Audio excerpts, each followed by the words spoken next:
जय श्रीमन नारायण।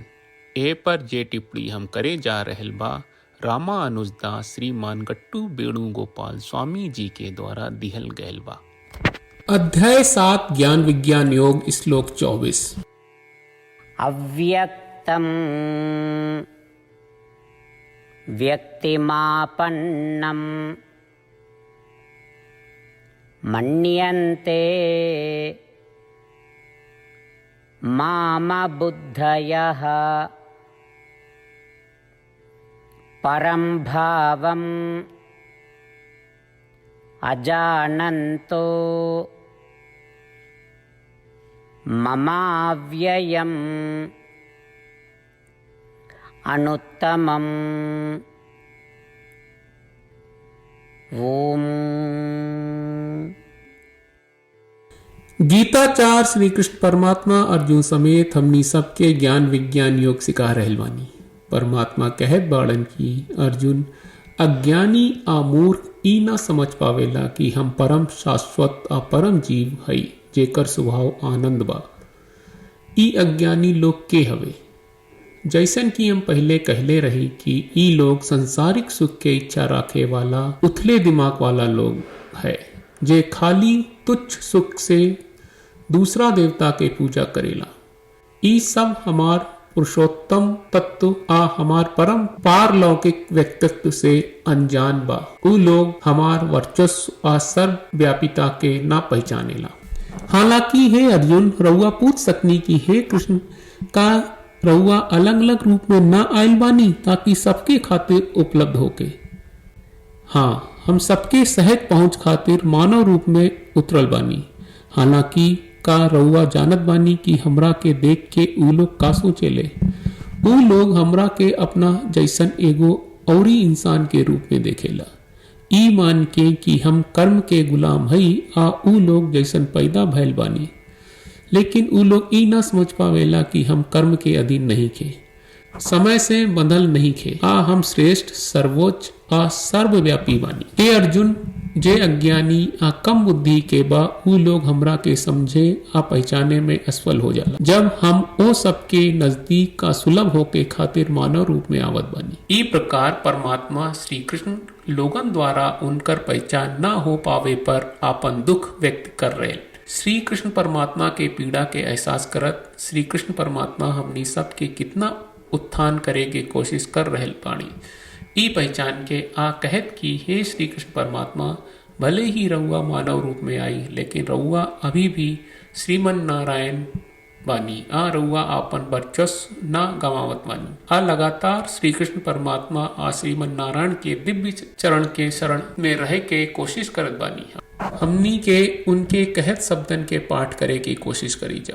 अव्यक्तं व्यक्तिमापन्नं मन्यन्ते मामबुद्धयः परं भावमजानन्तो ममाव्ययमनुत्तमम्। श्रीमद् भगवत गीता का पूरा सार श्री कृष्ण परमात्मा ने अध्याय 18वें के श्लोक 65 से 70 में 8 काम करे खातिर दिले बाड़े।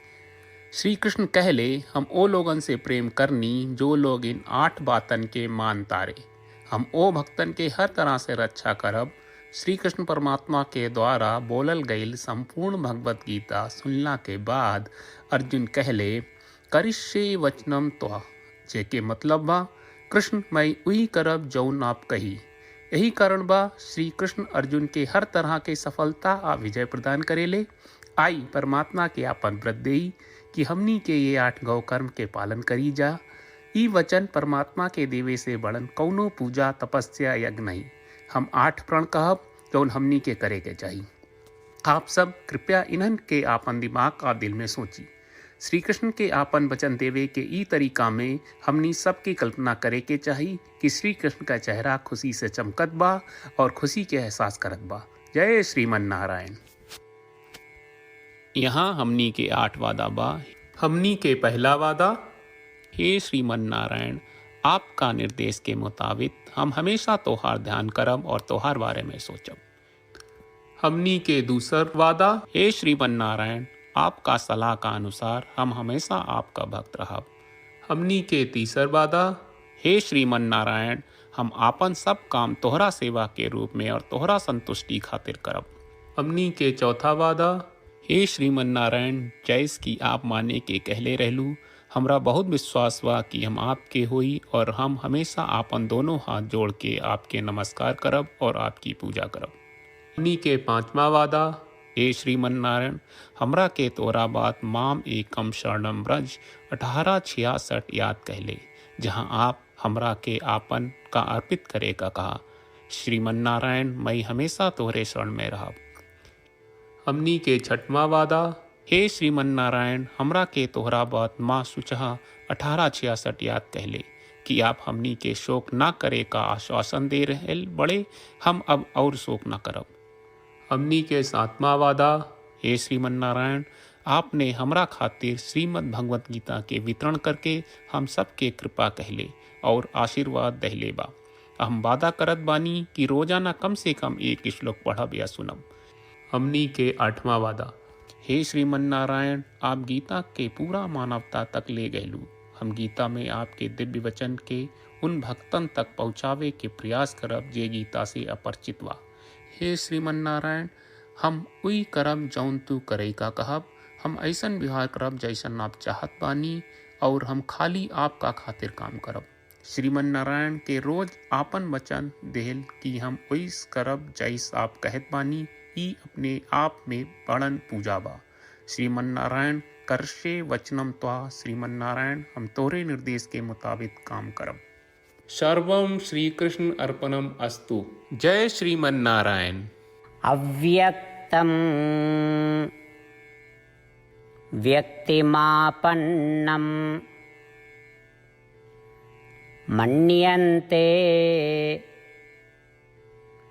मामबुद्धयः परं भावम् अजानन्तो ममाव्ययम् अनुत्तमम्। ॐ अव्यक्तं व्यक्तिमापन्नं मन्यन्ते मामबुद्धयः परं भावमजानन्तो ममाव्ययमनुत्तमम्।